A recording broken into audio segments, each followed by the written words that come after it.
For more than 2 months, Dick Pryor and photojournalist Boots Kennedy have been working on stories about Oklahomans in the war, and Dick joins us now with another series. Another one, indeed.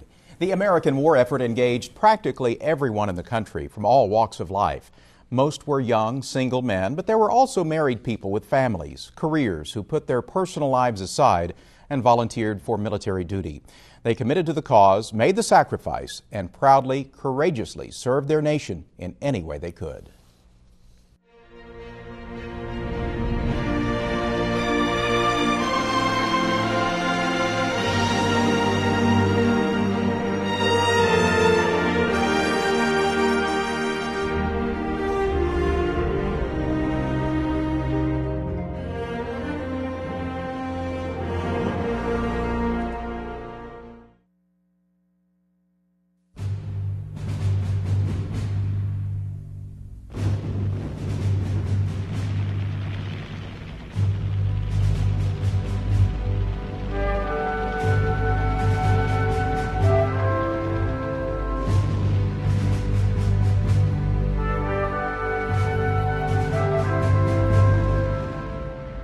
I just knew that we needed to get into the Army, and they needed chaplains, and that our men needed guidance during that time. And I just felt like that was what God wanted me to do. Charles Richmond was a minister and teacher, married and exempt from the draft. But when war broke out, he wanted to be involved. Rather than stay home and pray for the soldiers, he preferred to join the Army and pray with them. As a young man, I was taught you're not supposed to fight. Then when the war broke out, I had to decide, what does the Bible say about it? What does my religion say about it? And I thought, well, some things are worth fighting for. The Bible says, live peaceably as much as within you is with all people, as much as it be possible. Sometimes it isn't possible.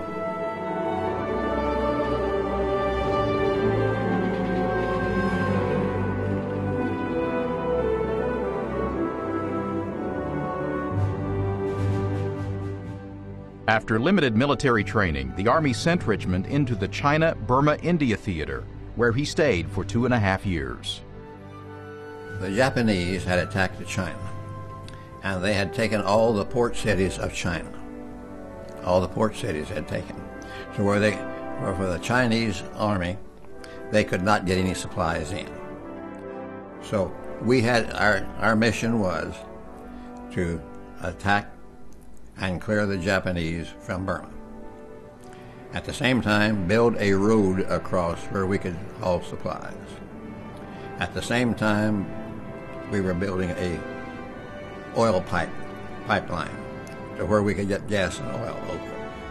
So we were building a road and everything in order to get our people supplied, get Chinese supplied in China.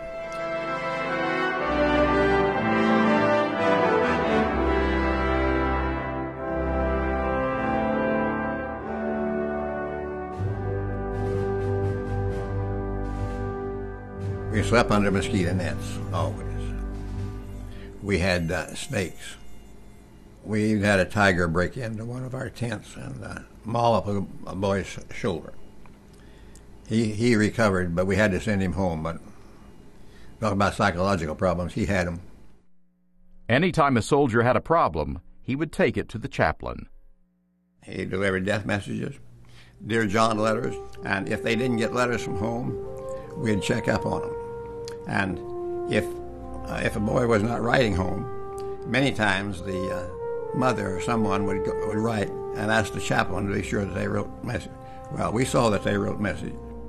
Chaplains could not carry a weapon, but Richmond visited the front lines every 2 weeks to conduct services, funerals, and minister to his men. I determined before we were married that I was not going to let fear control my life. I'm going to control the fear and do what I can with it. So when I was up front where I needed to, I'd have somebody with me that had a gun. But if that time was going to come, if God had said my time was come, okay. Otherwise, I'm going to go ahead and do what needs to be done, because this is more important than my life. Richmond survived World War II and the Korean War later. He's proud of what his generation accomplished. When you're in a position that we were in, you just throw your shoulders back, stand tall, depend on the Lord, and do what needs to be done. My family, I have protected, and my friends, I have protected. My nation, I have protected, and I am proud and happy that I have done that for my people. I feel like an American and a Christian American. Richmond wrote letters to parents after their child had been killed and delivered death notices to soldiers when one of their family members died. He received 2 death notices himself. Both of his parents died 6 months apart while Richmond was overseas. Charles Richmond returned to Oklahoma after World War II. He earned his Ph.D. in education, pastored a church, and returned to active service as a chaplain during the Korean War. He remained in the National Guard for more than 20 years and rose to the rank of colonel. Dr. Richmond worked for 26 years as the Dean of Students and Professor of Education at Central State University, which is now UCO.